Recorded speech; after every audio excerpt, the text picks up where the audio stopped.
Well, as the coronavirus continues to grapple the state, transplant recipients are particularly vulnerable to coronavirus because of the immunocompressing nature of treatment. And joining us live from Duck Hill in Montgomery County is Kimberly Cooley, who's actually a volunteer with the Mississippi Organ Recovery Agency. Thank you so much there, Kimberly, for joining us this afternoon. How are you? I am great. Thank you, Tanya, for having me. Well, great. Now, tell us a little bit about your transplants, being a transplant recipient, and how concerning has the coronavirus pandemic been for you? It is very concerning. As you previously said, our medication suppresses our immune system, and so that alone makes us susceptible to bacteria, flu viruses, coronaviruses, and so we're pretty vulnerable right now. So it's very important to protect ourselves as much as possible. Now, when it came to the vaccinations, of course, you had a choice between Pfizer and Moderna. Did you actually get vaccinated? I have received the first shot of the Pfizer vaccination.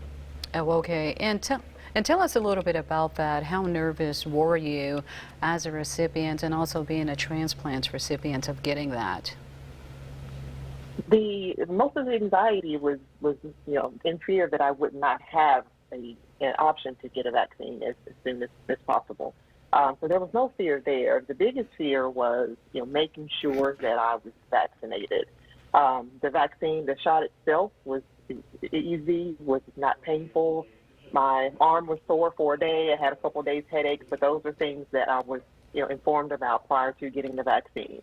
Oh, okay. Now, with you being a volunteer for MORA, what are you doing to be able to get out the word to other transplant recipients about getting the vaccine, but more importantly for African Americans?